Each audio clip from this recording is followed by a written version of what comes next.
Assalamualaikum warahmatullahi wabarakatuh. Selamat pagi, Om Swastiastu, Namo Buddhaya. Saya Muhammad Fajar Hasan, absen 19, kelas 12 IPA 4, SMA Negeri 1 Jakarta, yang akan membawakan sebuah artikel mengenai pembelajaran di masa pandemi pada wilayah Indonesia Timur. Sebagaimana yang kita tahu, pandemi COVID-19 yang melanda dunia sudah 9 bulan terakhir ini berdampak terhadap perubahan aktivitas belajar mengajar.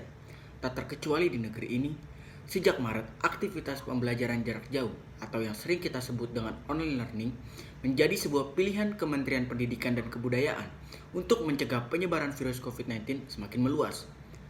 Pembelajaran jarak jauh atau online learning dilakukan oleh berbagai tingkatan jenjang pendidikan, sejak tingkat SD, SMP, SMA, hingga perguruan tinggi. Tidak ada lagi aktivitas pembelajaran di ruang-ruang kelas sebagaimana lazim dilakukan oleh tenaga pendidik seperti guru maupun dosen. Hal itu pun tidak hanya berdampak pada wilayah Indonesia bagian barat dan juga tengah. Bahkan, wilayah Indonesia bagian timur harus melakukan online learning. Lalu, bagaimana solusi pemerintah menghadapi permasalahan yang terjadi selama proses online learning di seluruh wilayah Indonesia? Beberapa program yang sudah dilakukan oleh pemerintah, seperti pemberian kuota internet, pemberian beberapa smartphone sebagai alat penunjang PJJ, penyediaan aplikasi-aplikasi pendidikan seperti TVRI, Zoom Meet, dan aplikasi lainnya. Menurut data dari Asosiasi Penyelenggara Jasa Internet Indonesia, total pengguna internet tahun 2018 sebesar 171,7 juta pengguna. Menurut Badan Pusat Statistik, jumlah penduduk Indonesia pada 2018 mencapai 264,16 juta, yang artinya pengguna internet mencapai 64,8% dari jumlah total penduduk Indonesia. Dari 64,8% ini, pengguna internet paling banyak ada di Pulau Jawa sebesar 55%, selebihnya ada di Sumatera 21%, Sulawesi 10%, Maluku 10%, Papua 10%, Kalimantan 9%, Bali 5%, dan Nusa Tenggara 5%.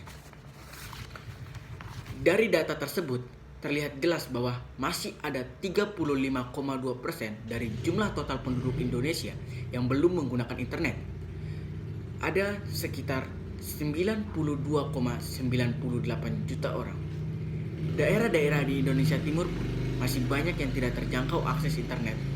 Dari data di atas, hanya tertinggi 10% di Papua, Maluku, dan Sulawesi. Sementara di Nusa Tenggara hanya 5% dari jumlah penduduk yang memiliki akses internet. Hal itu membuktikan bahwa kuota internet tidak tersebar secara merata di wilayah Indonesia. Dan walaupun mendapatkan akses internet, fasilitas tersebut sulit diakses bagi anak-anak di daerah pelosok wilayah Indonesia Timur. Dikarenakan wilayah Indonesia bagian timur biasanya tidak terjangkau sinyal internet, sehingga walaupun ada pemberian smartphone dan pemberian kuota, tetap saja tidak dapat dimanfaatkan secara maksimal oleh anak-anak di wilayah Indonesia Timur. Oleh karena itu, Taman Bacaan Pelangi yang didirikan oleh Nila Tanzil dengan tujuan membantu anak-anak wilayah Indonesia Timur yang tidak dapat menjangkau akses internet untuk mendapatkan pendidikan.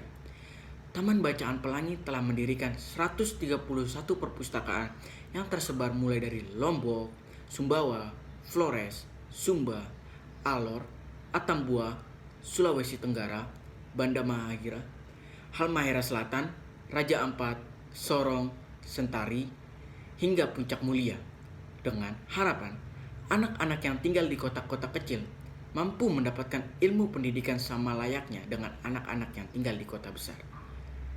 Sekian artikel dari saya. Mohon maaf bila ada kesalahan dan kekurangan. Terima kasih. Wassalamualaikum warahmatullahi wabarakatuh.